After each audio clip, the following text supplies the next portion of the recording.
The U.S. Federal Reserve has held rates steady and also signaled that it may be some time before they make a cut. Joining us now to discuss is Sam Chai, Vice President for Active Fixed Income Portfolio Management at TD Asset Management. Sam, thanks for joining us today. Thank you for having me here. Okay, so walk us through the Fed's decision and what we heard from the Chair Powell. For sure. So yesterday, the Fed has decided to hold policy rate unchanged. They have also announced a partial tapering of their quantitative tightening program. That has largely conformed to both market expectations and ours, because we know that since the last FOMC meeting, U.S. inflation has surprised to the upside. In fact, for 3 months in a row, core PCE inflation has surprised to the upside, and that really warranted a rethinking of the policy path and a reset of forward guidance. But at the same time, we know from just recent Fed communications as well that they have been saying that the policy is well-positioned and that the policy is restrictive. And so it's reasonable then that the Fed decide to basically hold the policy rate at the current level, but just for longer, for as long as needed until we see further disinflation progress. Looking forward, the forward guidance that the Fed give remains relatively unchanged. They need to have greater confidence in the disinflation progress before commencing a rate cut. But given the lack of disinflation progress in the first quarter, they just believe that it may take a bit longer than previously expected for that confidence to be attained, which points to potentially, say, a first cut in later second half this year. Okay, now inflation was a key message. Another key message was the Fed's balance sheet, which we saw there was some change to that. What's changed and what impact will that have? So just a quick recap on the current quantitative tightening program the Fed has. Currently, Fed allows up to $60 billion per month of United States Treasury security to basically mature and run off its balance sheet, and roughly $35 billion per month max of agency debt or agency mortgage-backed securities to run off its balance sheet. And the goal is basically to gradually reduce Fed's size of balance sheet and also tighten market liquidity, which complements their current restrictive stance on the monetary policy rate front as well. Yesterday's decision basically have reduced that cap of allowed runoff of the U.S. Treasury securities from $60 billion to $25 billion per month. In other words, Fed essentially is basically providing $35 billion less net supply to private investors, which marginally should be helping lowering the term premium in the U.S. rates market. Okay.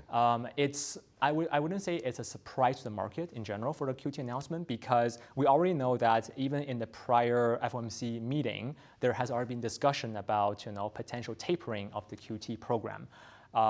It's really that the size of the tapering is slightly larger than what market expected. The market expected to go from $60 billion to $30 billion, but it's a bit lower to $25 billion. Okay, so the message wasn't a surprise, just the size of that reduction was... That's the slightly dovish. Slightly dovish, okay. So now, higher for longer was the message, and we're beginning to see cracks in the U.S. labor market from these elevated rates. Is that correct? I would characterize it more as we are seeing better demand-supply rebalancing in the U.S. labor market. Why do I say that? Because when you look at the U.S. unemployment rate, it currently stays around at 3.8%, which and already there for a few months, which is near the historical low. If you look at the past 3 months of monthly job gains, it averaged over 250K per month. By any means, it's quite healthy as well. But on the other hand, if you look at other leading indicators, including, say, the JOLTS number that just got released in the U.S. yesterday, we see a consistent decline of job openings in the U.S. since 2022. Yeah, there seems to be some tightening there. For sure. So that job opening gap is definitely coming down. If you look at the job opening versus the unemployment ratio, that has also been coming down gradually. So the picture it paints overall is really that it's a very tight labor market, but the tightness is starting to gradually alleviate. So it's more the supply-demand coming to better balance. Tomorrow we'll get the Fed's the April monthly job print again for the U.S., which is key to watch. We'll see that going into Q2. Do we see continuous solidness in the labor market, or do we start to see maybe some moderation in the job trend? Okay. Now, what are you expecting on the inflation front going forward, given this backdrop? Yeah, I want to take just one sentence from like Chair Powell, which he mentioned yesterday, which is that 1 or 2 months of upside inflation price does not a trend make. But when we have seen like 3 monthly upside in the PCE inflation prints, I think it's prudent to take a signal from there. And the signal could be that this inflation progress is likely to be bumpy, and perhaps the last mile is stickier than expected. Our base case right now continue to see that because of the restrictive level of policy rate right now, we expect that there could be some potential more recovery on the supply side.